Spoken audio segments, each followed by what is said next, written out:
Olá a todos e bem-vindos de volta ao Povcast. Hoje, segunda-feira, 10 de fevereiro, em nossa segunda edição do dia, a gente vai se aprofundar no futuro das redes sociais. É um campo minado, né? Começamos com a promessa de conexão, democratização. Sim. E agora a gente está enfrentando polarização, discurso de ódio, desinformação desenfreada. Pois é. E essa mudança da Meta, dona do Facebook e Instagram, para reduzir a moderação de conteúdo, coloca ainda mais lenha na fogueira. Eles basicamente estão transferindo a responsabilidade pela verificação de informações para os usuários, né? É uma jogada ousada, você não acha? Yeah. Quase como se eles estivessem dizendo, tipo, aqui está a sua liberdade de expressão, mas se virem com as consequências. Mas os especialistas estão soando o alarme, né? Com razão, porque, pense bem, afrouxar as rédeas da moderação pode abrir as comportas para ainda mais desinformação, Certo. discurso de ódio e até radicalização online. Sem freios e contrapesos, conteúdo prejudicial pode se espalhar como um incêndio. E isso nos leva a uma pergunta maior, né? As plataformas podem realmente se esquivar da responsabilidade pelo conteúdo enquanto defendem os valores democráticos. Tipo, como chegamos a esse ponto em que empresas privadas têm tanto poder sobre o discurso público? É uma questão complexa, né? A moderação de conteúdo sempre foi um desafio, desde os primórdios da internet. Nos fóruns online dos anos 90, era mais uma coisa de base, com a própria comunidade definindo e aplicando as regras. Então era como um código de conduta orgânico, tipo, nós nos policiamos. Exatamente. Mas agora, os gigantes da tecnologia, como Meta, Google e X, o antigo Twitter, controlam o show. Eles têm suas próprias diretrizes internas, que podem não estar sempre alinhadas com as leis dos países onde operam. Então essa decisão da Meta de recuar na moderação parece um grande passo para trás. Especialmente quando a gente considera o impulso para um ambiente digital mais seguro, né? Sem dúvida. A Meta argumenta que vai se concentrar apenas em conteúdo obviamente ilegal, como tráfico de drogas e abuso sexual, mas e a enxurrada de desinformação e discurso de ódio que não se enquadra nessas categorias. Eles estão basicamente terceirizando a checagem de fatos para os usuários, o que é uma proposta arriscada, na melhor das hipóteses. É como se eles estivessem jogando os usuários aos lobos sem dar a eles as ferramentas certas para navegar nesse cenário selvagem. E isso me lembra o que a Mariana Valente, diretora do Internet Lab, tem alertado, né? Ela enfatiza que a moderação vai além de simplesmente remover postagens. É sobre entender como os algoritmos moldam a visibilidade e o alcance. Exatamente. É como um jogo manipulado. Com menos restrições em vigor, conteúdo falso ou enganoso pode se tornar viral rapidamente, ultrapassando os verificadores de fatos e amplificando as vozes extremistas. E isso nos leva ao que o Brasil está fazendo sobre isso. O governo brasileiro não está só sentado de braços cruzados. Isso mesmo. Eles parecem que estão levando isso muito a sério. A Advocacia Geral da União, a AGU, organizou uma audiência pública para debater os impactos potenciais dessas novas políticas, não apenas da Meta, mas também de outras plataformas. Mas, verdade, eles trouxeram todos para a mesa, né? Representantes de empresas de tecnologia, agências de checagem de fatos, especialistas, organizações da sociedade civil, a turma toda. A turma toda estão tentando entender a imagem completa. Parece que eles estão realmente fazendo a lição de casa, né? É encorajador ver um governo enfrentando de frente esses gigantes da tecnologia. Sim, o objetivo principal é descobrir como essa mudança vai afetar a luta contra a desinformação e a proteção de direitos fundamentais. Eles querem garantir que a Constituição brasileira seja respeitada no mundo digital. E aposto que essa consulta pública que eles lançaram vai gerar alguns insights interessantes. Sim. Pedir contribuições de cidadãos, acadêmicos e instituições é um movimento inteligente, né? Reunindo diversas perspectivas para formular estratégias eficazes. Com certeza. A ideia é apresentar essas descobertas ao Supremo Tribunal Federal e ao Congresso Nacional com o objetivo de fortalecer a regulamentação do setor. Então o Brasil está basicamente adotando uma abordagem proativa, né? Buscando soluções para garantir um espaço digital mais seguro e responsável. Eles estão meio que se tornando pioneiros nesse sentido. Absolutamente. Eles estão reconhecendo que não se trata apenas de liberdade de expressão, mas também da responsabilidade da plataforma e de encontrar o equilíbrio certo. E, honestamente, o mundo inteiro está observando para ver o que acontece a seguir. A abordagem do Brasil pode muito bem se tornar um modelo para outras nações que lutam com os mesmos desafios. É verdade, mas vamos mudar um pouco de marcha aqui. Falando em responsabilidade, vamos nos aprofundar no impacto psicológico e social de todo esse cenário digital, que está se tornando cada vez mais complicado, para dizer o mínimo. Sim, porque não se trata apenas de políticas e regulamentações, certo? É sobre como tudo isso afeta as pessoas e um nível individual. E para nos ajudar a desvendar isso, a gente tem os insights da professora Ana Bentes, da Fundação Getúlio Vargas. Ela tem estudado os efeitos psicológicos do uso excessivo das redes sociais. E, cara, algumas de suas descobertas são bastante preocupantes. De fato, ela descobriu que, mesmo quando as pessoas percebem que a experiência digital está prejudicando o bem-estar, muitas acham incrivelmente difícil simplesmente se desconectar. É quase como se a gente estivesse preso numa teia digital, né? Presos por nossos próprios desejos e hábitos. Exatamente. E a professora Bentes aponta o dedo para o modelo de negócios da economia da atenção que as grandes empresas de tecnologia criaram. É um sistema projetado para nos manter viciados, custe o que custar. Economia da atenção. É um termo que a gente ouve muito, mas o que realmente significa na prática? Significa que essas plataformas são construídas para monopolizar nossa atenção, nos mantendo engajados pelo maior tempo possível. Certo? Pense em feeds infinitos, notificações constantes, algoritmos que servem um conteúdo atraente após o outro. Tudo isso contribui para nos manter grudados em nossas telas. Então é como se a gente estivesse constantemente sendo bombardeado com informações e estímulos, tornando quase impossível desligar. É isso aí. E as consequências?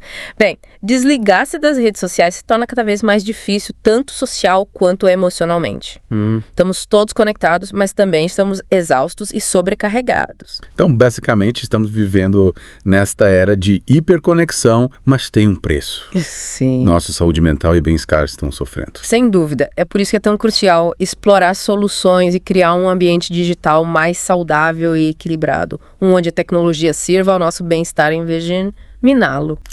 Mas isso é uma conversa para outra hora, eu acho. Com certeza, a gente tem muito o que cobrir e mal arranhamos a superfície. Mas antes de prosseguirmos, Sim. eu queria saber o que mais te chamou a atenção até agora. O que realmente ressoa em você. Nossa, o que me impressiona é a rapidez com que a gente chegou aqui, né? Há alguns anos, as redes sociais eram vistas como uma força do bem, conectando pessoas, promovendo a democracia. Agora a gente está lutando contra as consequências negativas, questionando se elas podem ser controladas. É verdade, é como se a gente tivesse aberto a caixa de Pandora e agora tá tentando, desesperadamente colocar tudo de volta. Mas falando em soluções, o que a gente pode realmente fazer para recuperar o controle, né? Criar uma experiência digital mais positiva. É tarde demais para consertar as coisas. Eu não acho que seja tarde demais, não. Mas a gente precisa ser proativo, né? E multifacetado na nossa abordagem. Certo. Então, a professora Bentes, ela argumenta que a regulamentação das plataformas é crucial, mas não pode ser só uma questão técnica, né? Ela enfatiza que é um imperativo democrático. O que ela quer dizer com isso? Elabora um pouco mais sobre isso. Bem, significa que a gente precisa de transparência em como esses algoritmos funcionam, né? Mecanismos de denúncia eficazes para conteúdo prejudicial. Moderação robusta, mas o mais importante. A gente precisa de uma participação social mais ativa na governança dessas redes, né? Não podemos deixar as grandes empresas de tecnologia ditarem os termos sozinhas. Então, basicamente, a gente precisa democratizar as próprias plataformas que deveriam estar democratizando a informação. Uma meta ambiciosa, com certeza, mas onde o Brasil se encaixa em tudo isso? Eles parecem que estão liderando o ataque, né? Quando se trata de responsabilizar essas plataformas. Eles estão, e os esforços deles estão sendo observados de perto pelo mundo. A audiência pública, a consulta pública são etapas importantes, né? Para reunir insights e perspectivas diversas ao envolver cidadãos, especialistas, instituições. Eles estão construindo uma base sólida para uma regulamentação significativa. E não se esqueça que eles planejam levar essas descobertas ao Supremo Tribunal Federal e ao Congresso Nacional, Sim. buscando fortalecer a estrutura legal em torno das plataformas digitais. Isso. É uma jogada ousada, né? Sinaliza a determinação deles em lidar com isso de frente. Exatamente. O Brasil está essencialmente criando um modelo para o resto do mundo seguir, né? Demonstrando que é possível equilibrar liberdade de expressão com responsabilidade da plataforma e proteção dos direitos dos cidadãos. É um ato de equilíbrio delicado, mas crucial. Ele não se trata apenas do que acontece no nível governamental ou corporativo, né? Não. Cada indivíduo também tem um papel a desempenhar na formação de um futuro digital mais saudável. Com certeza a gente precisa estar mais consciente de como a gente interage com as plataformas. Como elas afetam o nosso bem-estar mental e emocional. É como se a gente precisasse desenvolver, uma alfabetização digital. Certo. Aprendendo a navegar nesse espaço online de forma crítica e responsável. Não apenas rolando passivamente, mas realmente se envolvendo com o senso de discernimento, questionando o que a gente vê, verificando as fontes e, o mais importante, priorizando o nosso próprio bem-estar. Exatamente. A gente precisa se lembrar que a gente tem uma escolha. A gente pode escolher quais plataformas usar, né? Que tipo de conteúdo consumir. Sim. E o mais importante, quanto tempo dedicar a elas. A gente não é impotente nesse jogo. Isso realmente me leva a algo que eu tenho pensado muito ultimamente. É como se a gente tivesse se tornado tão dependente dessas plataformas, né? Tão acostumados à presença constante delas nas nossas vidas, que a gente quase esqueceu como era antes delas existirem. Como a gente recupera essa sensação de agência, essa capacidade de se conectar quando a gente precisa. É uma luta, com certeza. Mas há medidas práticas que a gente pode tomar, né? Existem extensões de navegador que limitam o tempo gasto nas redes sociais, Certo? aplicativos que ajudam a gerenciar notificações e até mesmo movimentos inteiros dedicados à desintoxicação digital, sobre retomar o controle e estabelecer limites saudáveis.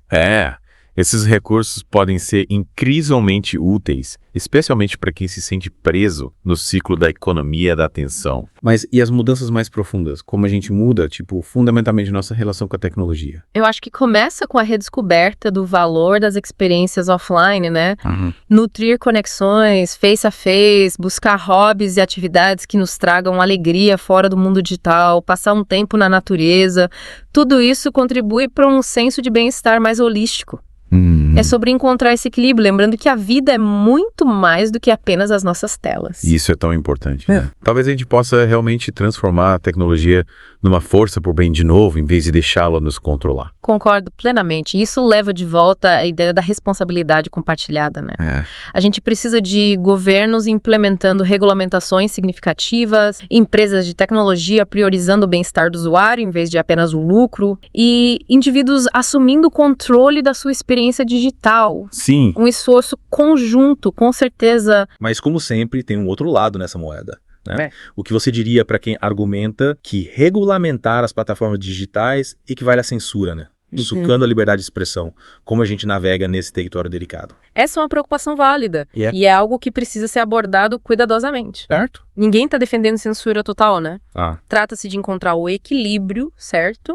Garantir que as plataformas não se tornem terreno fértil para discurso de ódio, desinformação, conteúdo prejudicial. Então é mais sobre criar salvaguardas, né? Definindo limites claros do que é aceitável e o que não é, sem infringir os direitos básicos de liberdade de expressão. Exatamente. E não se esqueça que a liberdade de expressão nunca foi absoluta, né?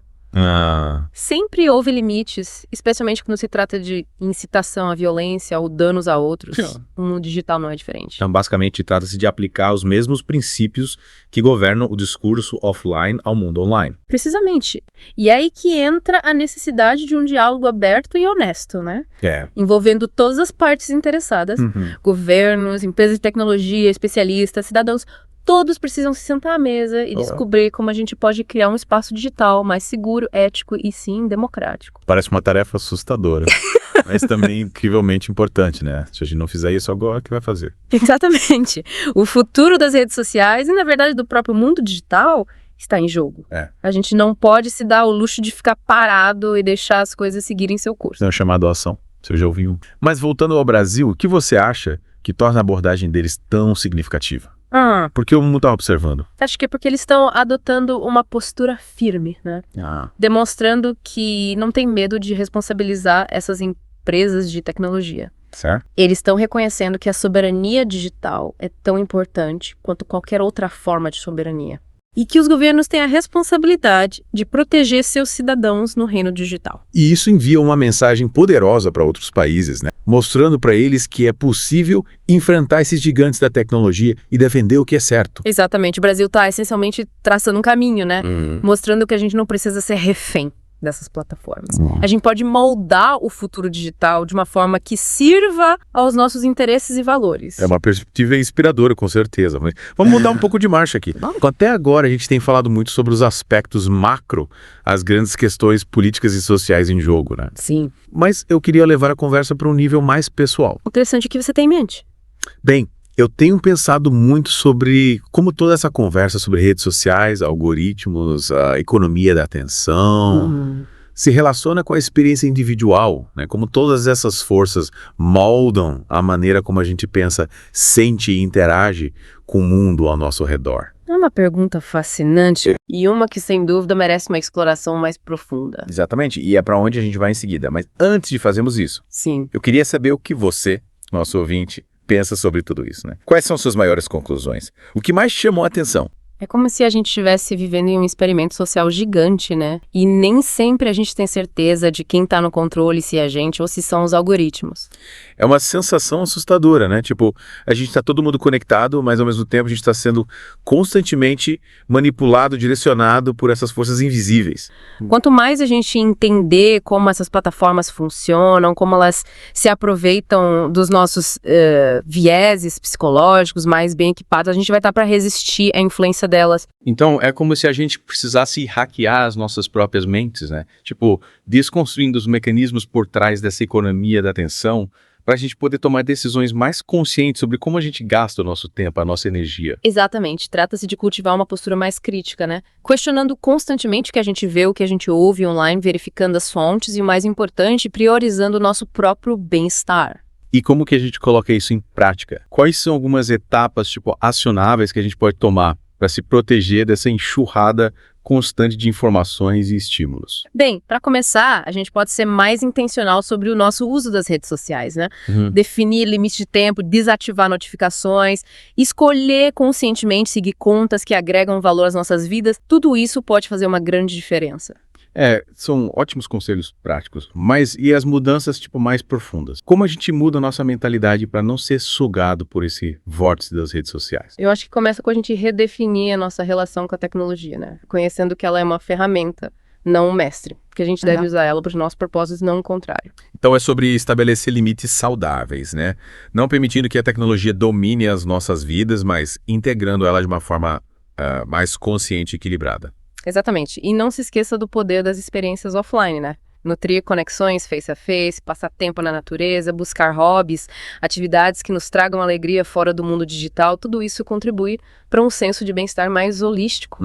É sobre redescobrir o que realmente importa, né? As coisas que nos trazem verdadeira alegria e satisfação ao invés das recompensas superficiais, passageiras da gratificação instantânea. Absolutamente, quem sabe. Talvez, ao se concentrar em viver uma vida mais significativa offline, a gente possa realmente começar a remodelar o mundo digital para melhor. Afinal, as plataformas de mídia social são apenas um reflexo de nós mesmos, né? Dos nossos desejos e necessidades coletivos. É um pensamento poderoso e isso nos leva de volta à questão da responsabilidade compartilhada, né? Não se trata apenas de apontar o dedo para as grandes empresas de tecnologia, para o governo, mas é sobre cada um de nós assumir a responsabilidade pelo nosso próprio bem-estar digital, né?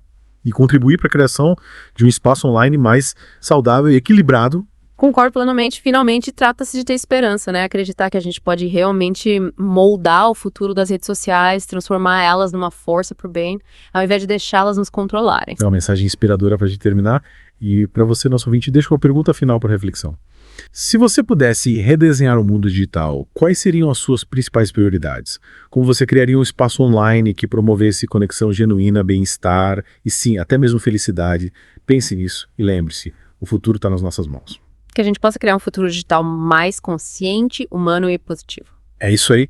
E lembrando que o podcast vai ao ar 2 vezes ao dia, de segunda a sexta, às 9 da manhã e às 6 da tarde. E aos sábados, ao meio-dia. Até a próxima!